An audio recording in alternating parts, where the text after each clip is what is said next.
Við ætlum að vera á jarðbundnum sálmum ef svo mætti segja núna næstu mínútur. Ég man eftir því 1979 þá var ég verkamaður í verksmiðju.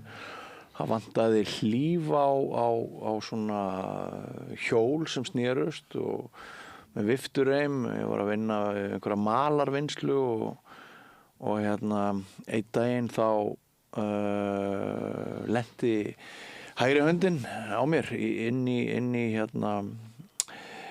þetta hjól og þurfti að fara til læknis og munaði ég misti alla fingurna. Það slapp til, þetta var fyrir tíma skipulagðrar vinnuverndar held ég á Íslandi.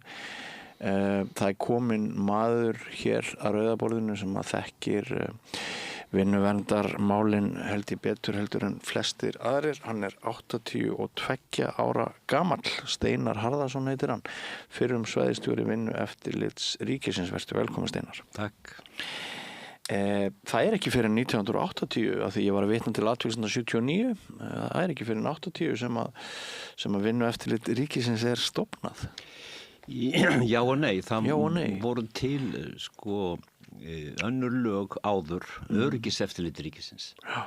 Og öryggiseftirlitið átti að vísu að sinna alls konar öryggisþáttum meðal annars svona vélum eins og þú ert að lýsa. Já, okay.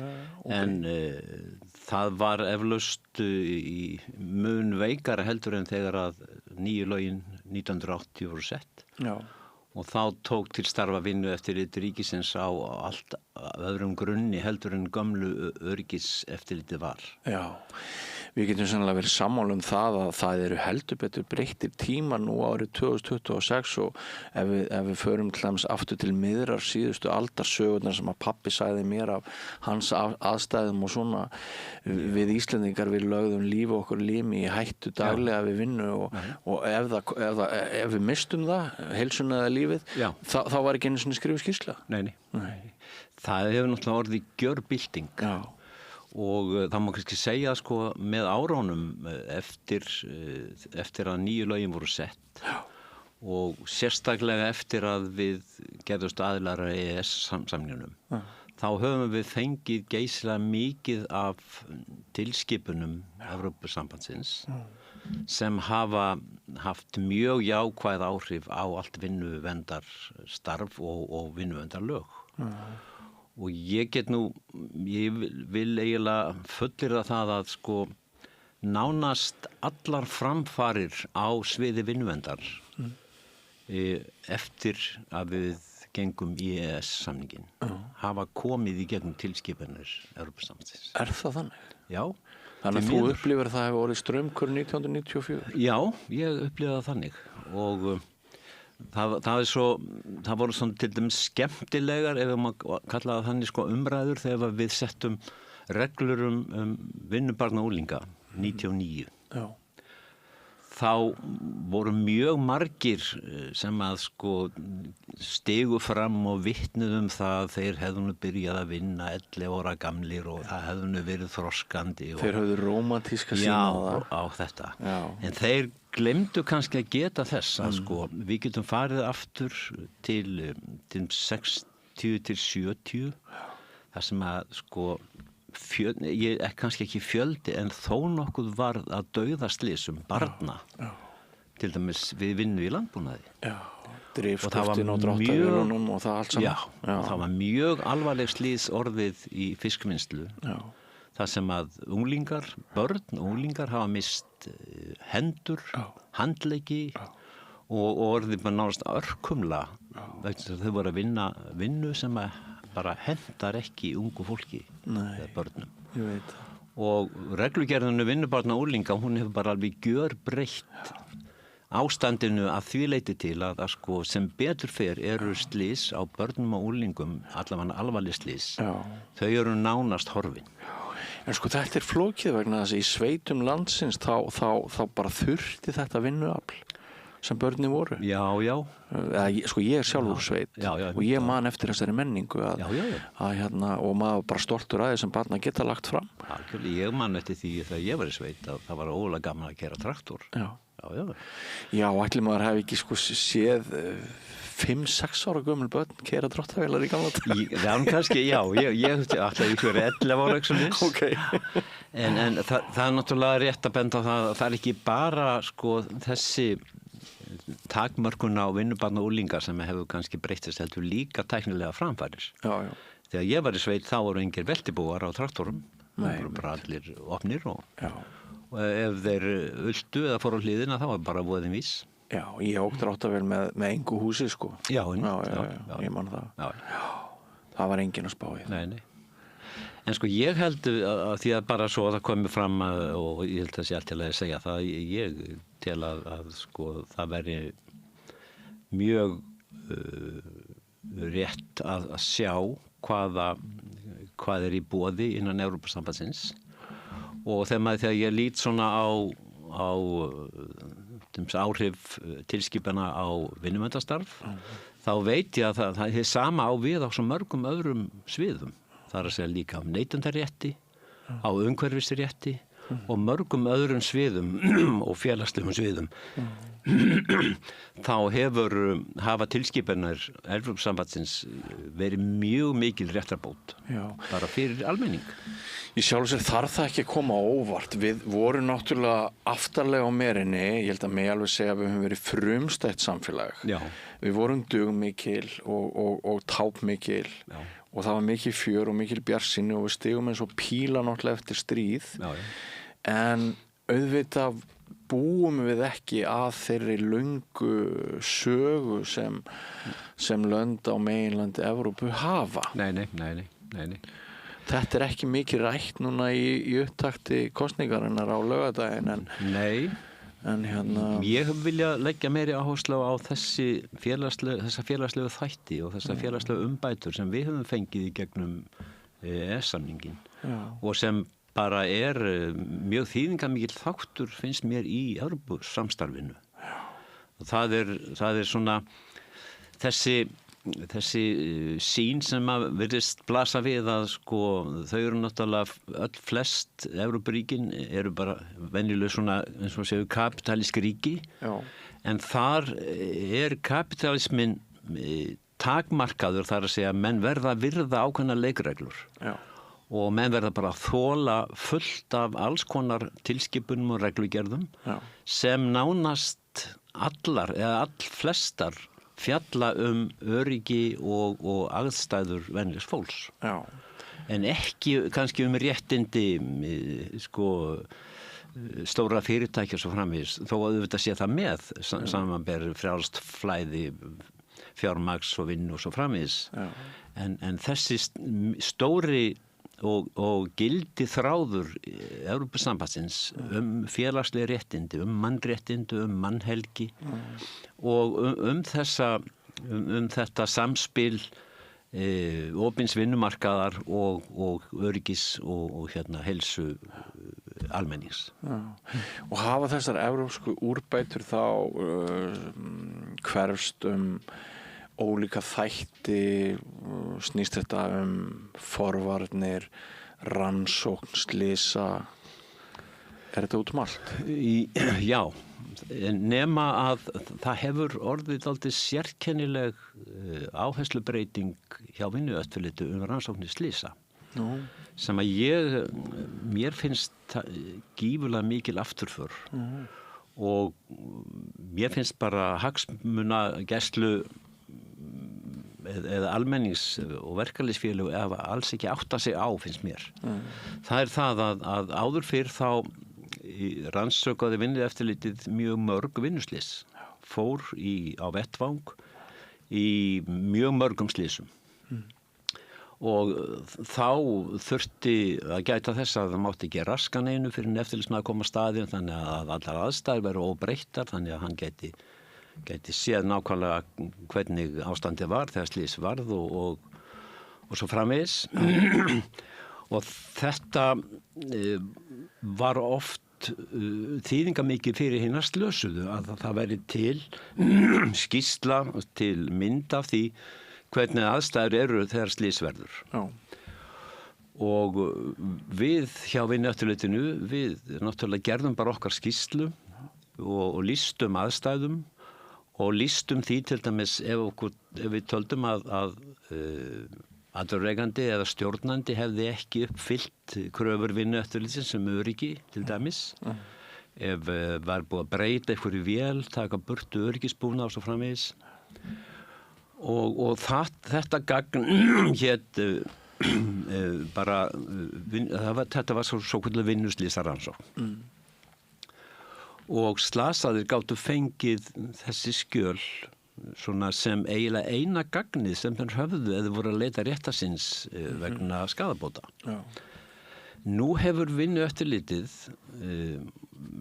látið breyta lögum, þannig að það er eiginlega búið að fella niður þessi ákvæði sem að gerðu okkur skylt að reyna að finna út af hverju slys varð. Var það út af því að hinn slasaði hafði hagað sér eitthvað óeðlilega eða var það út af því að aðstæður voru ekki í góðu lagi og var það ábyrgð atvinnurekandans eða var það ábyrgð slasaða?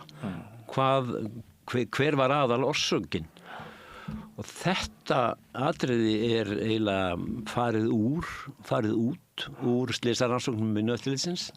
Þeir eiga ekki að finna út hver ber sök í svona atburði og þeir eiga ekki að nota skýrslur vinnueftirlits sem gagn í skaðabótamálum.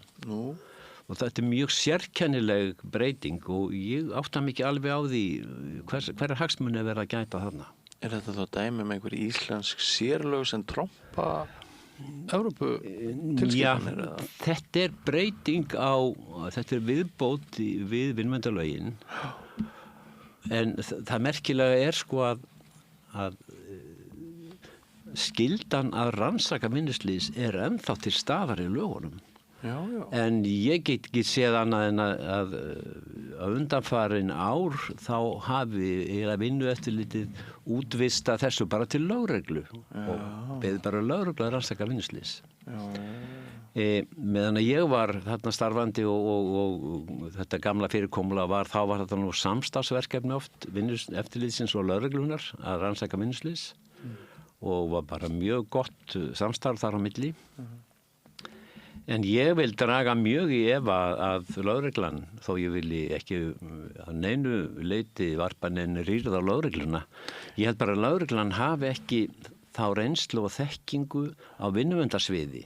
Að þeir geti átta sig á til dæmis alls konar atriðum þar sem að lög og reglur eru brotnar, þar sem að vantar öryggistæki er ekki í góðu lagi og svo framvegis.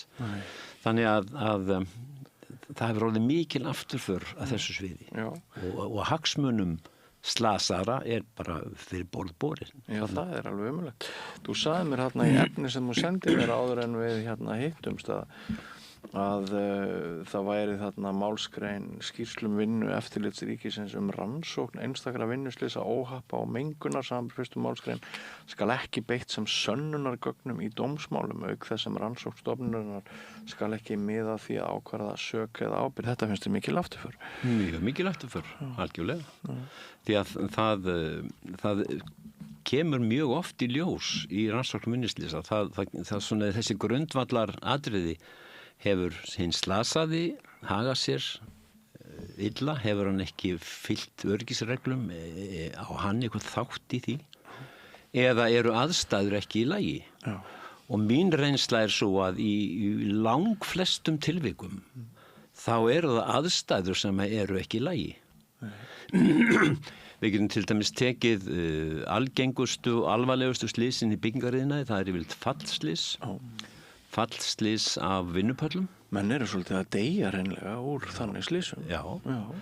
Í 2024 urðu að minni mig 4 eða 5 dauðaslys. Svakalega hátala. Og það er mjög hátala því að öllu jöfnu þá hafa menn sloppið með svona 1 til 2 slys á ári.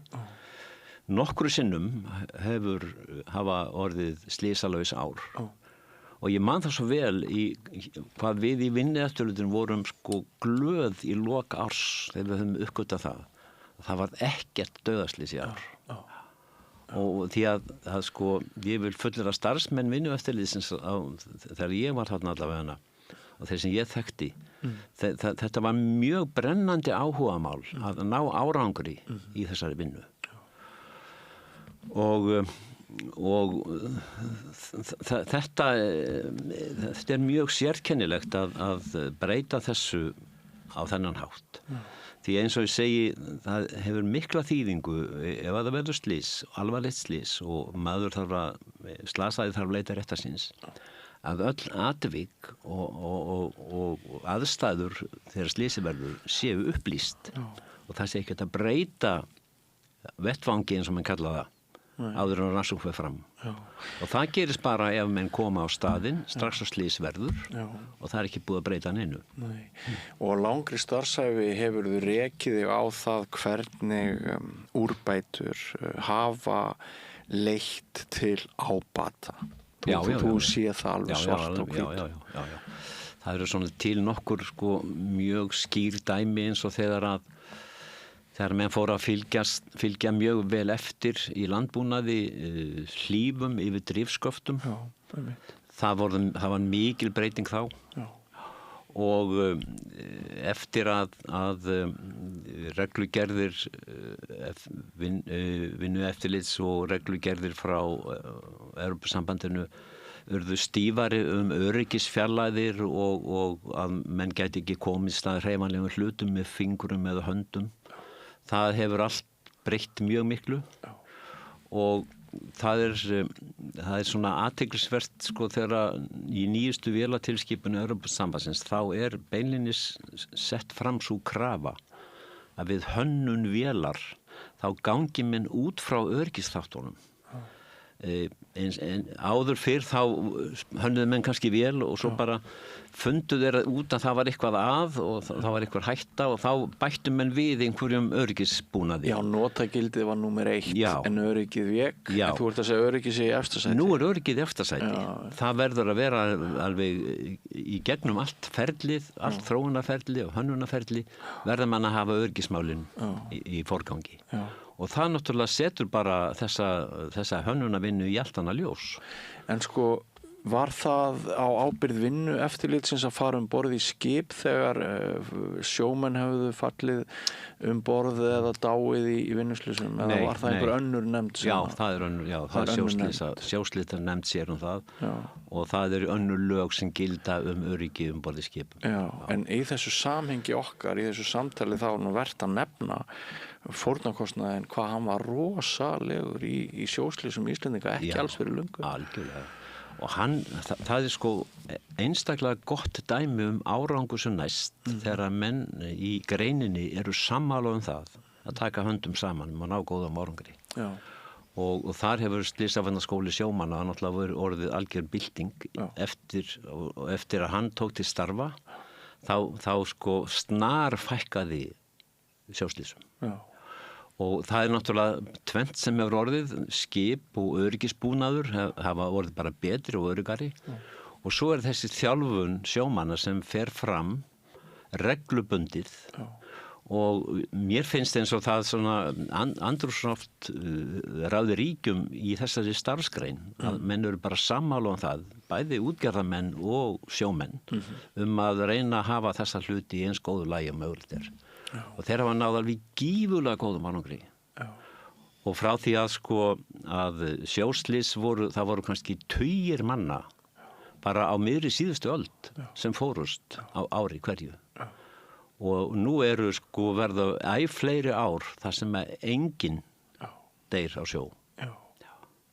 Þannig að það hefur orðið alveg óskaplega ánægjuleg þróun þar. Já, fyrir mig sem hef alltaf fylgst með fréttum frá því að ég var 4 ára gamall, segja foreldrar mínir og las Tímann. Þá af því sem við erum að ræða núna, þá einmitt það eru blessunlega 2 típur af fréttum sem vantar eiginlega alveg í samtíman hér innanlands, fréttir sem allt var fullt af aftur í tíman. Það er það sem hún nefndir áðan, börn, dauðaslys, barna. Þau voru alveg ótrúlega mörg þessi slys, út allt land. stundum fleiri en eitt sama daginn. Já. Og svo sjóslysinn. Já. Allir þessir drukknuðu sjómenn. Já, einmitt. Þetta svona það tvennt sem að bara frétta minnið mitt segir að hafi breyst mest. Já. Mér minnir að 66 hafi dáið 4 eða 5 börn í slysum í landbúnaði á einu ári. Já. Það er sennilega versta árið sko, en það er sama. Þetta er bara sko dæmi það hvernig sko reglur í þessu svo kallaða reglugerða fargani bjarga mannslífum. Þetta er mjög gott að þú tekur þetta orðið í munn því að þú heyrir það nú núna fyrir kosningun á laugardaginn hvað eru notuð mörg neikvæð og gildislaðin orð þetta sem við erum að ræða. Sko þetta reglugerða fargan, þetta snýst fyrst og fremst sko öryggi og líf bara venjulegs fólks. Þetta snýst bara það að bæta aðstöðu venjulegs fólks gagnvart bæði ríkisvaldi og fyrirtækjum. Þannig að menn séu ekki berskjaldaðir og ég held að sko stór hluti af þessum reglum í þessu reglugerðar fargani séu bara einfallega mjög þýðingamikil sko réttarbót fyrir bara venjulegt fólk. Starfsmenn og bara venjulegt fólk. Og þegar sagt að kerfið sé þungt og lamandi þá er það að vernda hinn almenna mann. Já, ég hef svona haft á tilfinningunni að sko til dæmis núna það sem ég hef verið að gagnrýna vinnueftirlitið að þar ráði ríkjum svona svo afstaða að vinnueftirlitið eigi ekki að vera svona íþyngjandi fyrir sko atvinnulífið og það er alltaf sérkennilega afstaða hjá eftirlitsstofnun. Köllum við það ekki frjálshyggju? Kannski, já. En sko ég held að það sé alltaf misskilningur því að þessi íþyngjandi regluverk, það kemur eiginlega öllum til góða þegar að upp er staðið.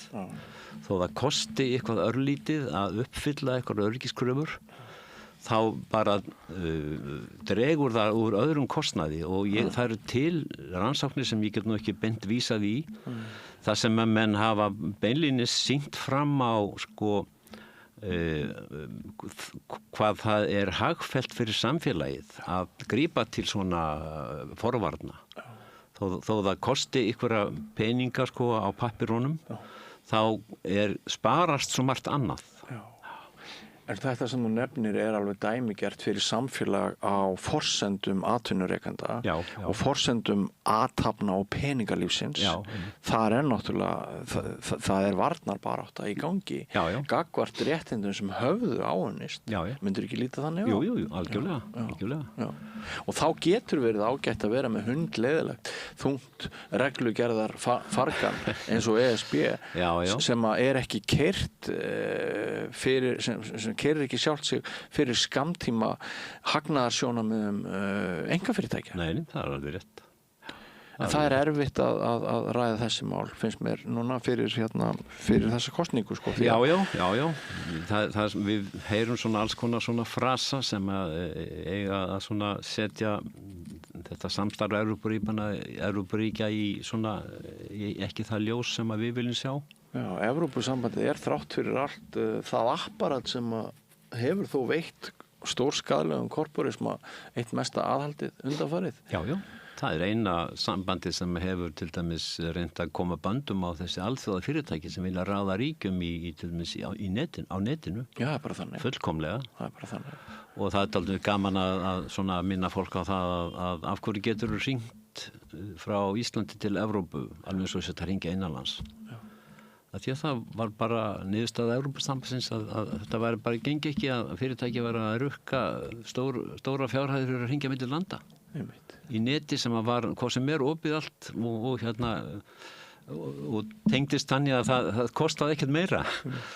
Ég var einu sem við náum í Sviss og það liður 6 mánuður á milli símtala heim því að það var dýrt. Já, 1987. Akkurat, já. En Steinar, sko, svo er náttúrulega alls konar pólitík í þessu, flokkapólitík. Já. Varst þú ekki hjá mér gestur hérna sem vinstri grænn daginn? Jú, ég vinstri grænn. Þú ert vinstri grænn? Já. Og þú segir já á laugardaginn? Já. Og þú ert búin að færa rök fyrir þín ein rök fyrir því? Já. En svo vorum við með hana Svandísi í gærkvöld sem segir nei. Já. Hvað að gerast í þínu gamla flokki? Já, það bara þannig að sko mér finnst það búið að vera alveg frá upphafi hreyfingarinnar, þá hefur þessi afstaða verið ríkjandi og eins og menn segja tiltölulega hóflega að hagsmunum Íslands sé betur borgið utan Evrópusambandsins innan. Það alveg sem valít sko afstaða að bara hafa þá skoðun. En fleiri sem styðja VG eru á öndverðri skoðun og telja að það sé rétt að skoða þennan möguleika. Og ég hef heyrt tölur það í einhverjum rannsóknum að 90% af stuðningsfólki í VG í dag sé jákvætt fyrir því að skoða. Já, það rétt, með þessi 93% held ég, en það verður samt að segja að það voru tiltölulega fá atkvæði á bakvið þessa tölu. Já, það getur verið. Í könnumaskinu. Já. Og það má segja í núverandi forystu þá eru þó nokkrir sem eru jákvæðir varðandi Evrópusambandið meðan aðrir nýji formaðurinn þar á með. Já, og varaformaðurinn. Já, einmitt. Og ég sem sitt nú sem gjaldkeri ennþá hjá í VG og þannig að en þetta sko klífur ekki flokkin í herðar niður, það ekki þannig. Nei. Og það er ekki illmælgi innan flokksins þótt fólk hafi ólíka afstöðu til. Ég segi bara sko það alveg valít skoðun að telja að við eigum bara ekkert að vera í Evrópusambandinu. Og gott og vel. En mér finnst bara miður þegar að menn grípa til alls konar sko ósanninda til þess að styðja þá skoðun. Það þarf ekkert. Nei. Ef þú bara hefur þá skoðun í hjartaðinn og þú viljir ekki að Ísland sé í Evrópusambandinu, þá það bara allt í lagi. Þú mátt bara hafa þá skoðun. En ekki grípa til einhverjar sko lygi til að undirbyggja það. Ég var svolítið erfitt með alla lygarnar núna og ég hugsi yfir þessu verkefni sem okkur falið að reyna að komast í gegnum þessa þjóðaratkvæðagreiðslu. Kannski gengur þetta ágætlega með að við erum ekki vön að gera þetta á friðartímum, það er ekki alveg að marka ISAF finnst mér þjóðaratkvæðagreiðslunar, það var svo rosalegt umrót og reiði og við vorum fallin að fótum fram, lágum á hnjánum og kolvitlaus eiginlega. En sko, en til dæmis eitt sem ég skil ekki, ég rakaði vinnuna í morgun og ég kveiki á Bylgjunni og þar segir Heimir mér að nú ætli tveir blaðamenn að ræða ESB og annar þeirra Stefán Einar Stefánsson. Og sko af hverju, spyr ég mig. Ég meina bara, við vorum að sjá könnun í gær sem sýnir það að traust mokkans bara í svo frjálsu falli. Það eru ótrúlega margir sem bara hafa átt að segja á því að það ekkert að marka þetta blað þegar kemur áraðurinn núna fyrir ESB. Og af hverju erum við alltaf að hampa þeim sem við vitum að munu halla réttu máli? Bara mjög stór hluti umræðunar byggjast upp á því að talsmenninir það eins og sé íþrótt að blekkja, ljúga, svindla, einfalda. Ég fyrirgeðu að þú ert að vitna að þessu eintali mínu, ég þurfti bara aðeins að fá útrás. Já, ég veit, ég skil það ekki. Kannski eru menn að sko passa sig á því að reyna að vera með einhvern balans í samtölum við já og nei sko. Já, og finnum þá bara einhvern góðan jáar og góðan nei, bara fólk sem segir satt, fólk sem hallar ekki réttum málum. Það er alveg hægt sko. Auðvitað. En þetta snýst svolítið upp í einhver dýragarð. Þetta er svona trúðasýning. Hver hefur hæst? Hver lýgur flottast? Sko, það er einhver barbarísk villimennska í þessu. Og stundum ber maður einmitt saman sko, borgaralega hugsun á meginlandinu við svona leifarnar af villimannseðli Íslendinga og Já. Ég hef stundum verið að reyna svona að sko orða það einhvern veginn að þeir sem eru margir andvígir þessu Evrópusambandinu og telja þetta sé bara svona kapitalist samband. Það að vísu rétt. Ég held að öll ríkin 26, það ríki kapitalismi. Það eitt orðið sem getur notað yfir það. Já. Klárlega. Já, og það ríki líka kapitalismi á Íslandi. Já. Alveg klárlega. Já. En þessi kapitalismi innan Evrópusambandsins, honum haldið í skefjum af mjög víðtæku regluverki. Og það bara, virðist vera nokkuð góð samstaða innan Evrópusambandsins að hafa þetta þannig að fyrirtæki og atvinnulíf sé frjálst og óháð og samkeppni ríki, en það þurfi að fylgja ákveðnum leikreglum. Og þær leikreglur heita tilskipanir Evrópusambandsins. Þetta geðfelldari kapitalismi heldur en margur annar kapitalismi. Já. Þetta ekki rányrkju kapitalismi sem að bara... En sko, mér finnst stundum eins og íslenski kapitalismin vilji helst ekki hafa neitt regluverk. Sammála. Þannig að þar líkir samt að munurinn á þessum tveimur kapitalismum. Það annars vegar í Evrópu sem að þarf að þola og þolir að vera haldið innan ákveðna marka. Og svo hér þar sem að menn að amast við reglum meir og minna. Og kaldhæðni örlagana, sko, ef negið verður ofan á laugardaginn, meðal annars vegna þess að það keyrt á því að við Íslendingar þolum ekki regluverk, þolum ekki íþyngjandi regluverk, við viljum ekki taka við reglum utan. Á sama tíma það sem þú hefur verið að segja hér vinnuverndina sýnir okkur að með því að taka upp regluverk þá vegnar okkur miklu betur. Miklu betur. Sko, það athyglisvert að sjá hvernig sko samkeppniseftirlitið liggur undir árásum í hvert skipti sem þið taka eitthvað mál fyrir. Áhugavert. Og þá miklar árásir á samkeppniseftirlitið. Og samkeppniseftirlitið hefur stundum staðið sig ágætlega og þarf þá að þola sko minni fjárveitingar frá Alþingi með refsað frá Alþingi. Í tíð Bjarna Benediktsson, þeim var refsað fyrir að standa sig vel.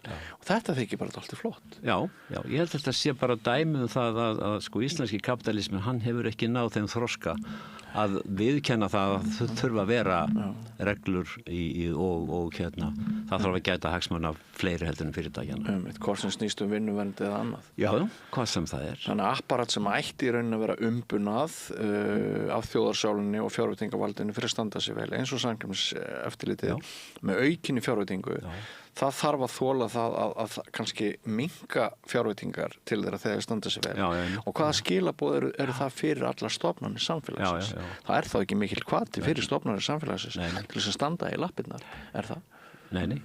Mér fannst sko dálítið gott þegar ég var í vinnueftirlitinu og ég held að það sé nú ennþá þannig að sko við komumst alveg upp með það að beita sko ríkisstofnunum sko hörðu eftirliti. Og okkur var ekki refsað fyrir það og það var bara einfaldlega þannig að það voru allir jafnir í okkar eftirliti, hvort sem það var eitthvað lítill atvinnurekandi eða stór atvinnurekandi eða ríkisstofnun. Og við beittum bara þeim tólum sem við höfðum.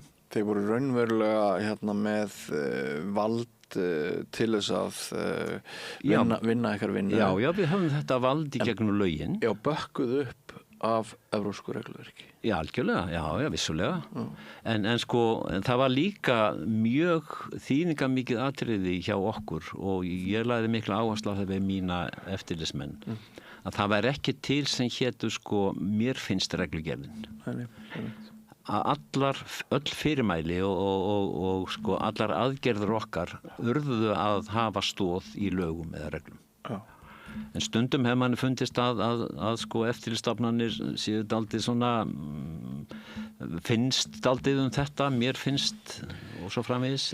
Þetta var mjög ríkt hjá okkur að aldrei að fara á skjön við reglur og lög. Nei, en ég hef meira áhyggjur af því að eftirlitsstofnanir samtímans séu orðnar deigar að skorti hugrekkið sem kannski var áður vegna þess meðal annars að það eru hræddar við refsingu stjórnvalda fjárveitingavaldsins, sambreytta sem við að tala um á. Nú stendur stofnun sér vel og hún næri einhverja bóa sem eru með samráð og við ætlum að minnka peningana sem að þessi stofnun fær. Þetta okkur veitir sumpart eiginlega ekkert af aðeins siðvæddari hugsun heldur en hér hefur Nei, ég alveg hjartanlega sammála því. Já, það alveg rétt. Það alveg rétt. En Ég sá því í auglýsingu, Steinar, sjónvarpsauglýsingu og þú ert á níræðisaldri. Já. Þeir eru augljóslega ekki sama hvernig þetta fer á laugardaginn fyrst þú nennir að taka þátt í sjónvarpsauglýsingu og komið þátt eins og þennan. Ég tel bara að þetta geti verið mikið gæfuspor fyrir okkur. Segjandi það, sko, auðvitað verður við náttúrulega ná ákveðnum markmiðum í okkar samningaviðræðum og það á við til dæmis bæði um sjávarútveg og landbúnað og það eru kannski þær greinar sem að flestir eru smeykjur að við munum missa einhver tök á og þær fari illa út úr því en ég held að sko hvorugt gerist. Ég held að í sjávarútvegi munum við bara ná mjög ásættanlegum samningi. Maður færir svona einhvern tónin það bara frá Evrópu. Og ég held að íslenskur landbúnaður geti haft bara gagn af því, mikið gagn af því að verða innan Evrópusambandsins. Mér hefur sérstaklega með bændur að þeir hafi ekki úr háum söl að detta, sko. Nei, ef maður lítur til dæmis til sauðfjárræktar þá það náttúrulega alls ekki svona sjálfbær atvinnugrein í því tilliti að ég veit ekki betur en flestir sem stunda á sauðfjárrækt þeir þurfa að vinna utan heimilis, utan búsins til þess að komast af. Og þeir eru búnir að kvarta og kveina þessi ár. Já. Svo núna kemur bændafórustan og segir, nei, þetta nú bara ansi gott, við viljum ekki breyta henni. Já, Ég skil ekki alveg hvernig menn geta komast að þeirri niðurstöðu. Það eru svo margir pólitíski þræðir sem liggja undir í þessari umræðu sem Trompa finnst með rök. Það er það sem að fer í taugarnar á mér við umræðina ekki síðustu dagana fyrir kosninguna. Ég hef líka sagt að mér svona þegar maður skoðar þá sem að hafa hæst kannski 90% af umræðinni fara í einhverjar sviðsmyndir sem eru ekki bara ólíklegar heldur eiginlega alveg vonlaust að verði nokksinni. Þannig að hávaðin er svo mikið það sem er ólíklegast að verði. Þetta er í rauninni voðalega einföld kosningar það ekki, bara þú vilt vita meira. Ég vil vita meira, já. Eins og ég. Ég vil sjá samning og ef hann er hagstæður þá segjum við já. Ef ekki, þá segjum við nei. Það er svo einfalt mál. En það er nú orðin samkvæmisleikur hjá mér að skilja við alla viðmælendur mína sem hafa áhuga á þjóðmálum með spurningunni hvernig heldur þú að þetta fari? Má ég rökka þig hvernig þú heldur að þetta fari? Já, ég á mjög erfitt með að halda eitthvað en það. Ég vona að niðurstaðan verði já og kannanir undanfarinna mánaða hafa ekki sýnt mikla breytingar. Við höfum alltaf verið aðeins yfir, stundum meira og stundum minna. En svo getur bara kosningaþáttaka og veðrið á laugardaginn haft sitt að segja. En vonandi segjum við já og þá höfum við bara tækifæri til þess að segja nei ef að svo ber undir þegar niðurstöður liggja fyrir. Þannig ég á erfitt með að skilja þennan ótta við að sjá hvað er í boði. Þú ert búin að fylgjast með ansi mörgum kosningum á langri ævi. Já, sannarlega. Finnst þér þú vera svona alveg vegalaus niðurstöðuna núna? Því oft ég er nú töluvert yngri þú. Já.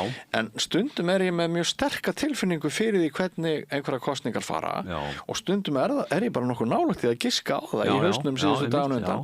En núna er ég algjörlega týndur. Ég veit ekkert hvað er að gera. Ég skil þig mæta vel. Er það eins með þig? Já, það er eins með mig. Ég segi bara ég vona að já vinni, ég vona það innilega en ég er alveg búinn undir það að við fáum nei. Það fer svo sem hvorki himinn er jörð en manni finnst það fúlt ef það er ef niðurstaðan er rigguð með þeim hætti að lygar og fals hafi orðið ofan á og svo er þetta náttúrulega mjög mikið umhugsunarefni með þessa botnlausu sjóði sem enginn veit hvaðan koma sem keyra áfram auglýsingaherferð, stóru auglýsingaskiltin hjá neyjurunum þeir verðist að vera með miklu meiri pening heldur en jáararnir. Já. Og þetta eitthvað sem að Evrópuþjóðir, ef við verum á meginlandinu, væri að ræða daglega sem mjög alvarlega skekkju. Hér erum við svolítið bara svona, það er bara að hafa það. Já, það er samt komin í gang umræðum það. Við þurfum að setja ramma þetta. Hún kom að utan. Það var Össi sem að hóf þá umræðum. Já. Því að sko lögin fjármál stjórnmálahreyfinga eru mjög skýr og stíf. Já. Þar þarf að gera einn fyrir öllu En þarna var gloppa. Þarna er gloppa, já. Fyrir þessa atkvæðagreiðslu. En ég gerir ráð fyrir því og ég hef heyrt sko að menn vilji breyta þessu fyrir næstu atkvæðagreiðslu þegar við þurfum að takast á við það. En sumir segja að ef það verður nei á laugardaginn þá muni líða áratugir þannig til Íslendingar fá afturtæki við til Já, það er mögulegt. Og það verður að viðurkennast eins og auðvitað veikist ríkisstjórnin með þessu nei. Það aukast líkunar á því að gömlu valdaflokkarnir, Framsóknarflokkur og Sjálfstæðisflokkur taki aftur yfir. Það er bara þannig. Mögulega, mögulega. Það segir sig sjálf. Já. En sko ef það verður nei, sko þá eins og ef það verður 10 ár þangað til næst, þá er ég ekki viss um að ég verði sko í baráttunni. Nei. Nei. Þú gerir nú bara vel í dag að vera 82 í. Já, maður er bara brennandi áhuga. Ég er búin að hafa brennandi áhuga á stjórnmálum eiginlega bara frá því að vera ungur maður. Já, það er eiginlega það sem ég bara losna ekki við það. Nei, það er eiginlega það sem, að þú nefnir þetta. Þetta er eiginlega það sem ég hefur fundið skemmtilegast við síðustu vikur. Það er sko að hitta allt þetta fólk með brennandi áhuga fyrir samfélaginu. Þannig að þegar ég var að telja upp ágallana áðan fyrir kosningan þá var maður líka að lýsa því hvað það búið að vera gaman að sjá þróttinn og ástríðuna og eldin í alls konar fólki. Hingað hafa komið sko krakkar og gamalmenni og alls konar fólk þess á milli. Fólk út í bæ, ekki bara sérfræðingar. Og það er búið að vera rosa gaman að skynja það að við erum þrátt fyrir allt sko, okkur er ekki sama. Nei, sannarlega ekki. Þjóðfélag tortímist leið og sko íbúar þess leið og þeir eru svo dofnir og þeim er bara sama. Sko. Akkurat. Þú fyrir ekki hvað þetta er innblásið hjá mér. Ég er sjálfur bara svona spenntur út að löga þetta. Já, ég skil þetta við því að maður losnar ekki við þennan áhuga, það er bara þannig. Kona sem var með í spjalli í síðustu viku, hún er hætt að sofa, hún er svo spennt. Já, það er ekki svo alvarlegt, en ég reyna bara að beina orkunni í eitthvað annað, heldur en að vera vakandi á nóttinni. En ég þakka þér kærlega fyrir komuna, Steinar. Já, takk sömuleiðis. Ekki bara segja þetta gott í dag. Jú, frábært. Takk fyrir komuna. Takk. Við erum ekki hætt, nýr kafli eftir andartak, ekki fyrir langt. Ég heiti Þórhildur Þorleifsdóttir. Á Samstöðinni er fjörug, opin, skemmtileg og gagnrýnin umræða allt milli himins og jarðar. Samstöðin á erindi inn á öll heimili. Alþýðufélagið er eigandi samstöðvarinnar. Markmið félagsins er að auðga og bæta umræðu í samfélaginu. Allir geta gengið í Alþýðufélagið með því að skrá sig fyrir áskrift að samstöðinni. Samstöðin.is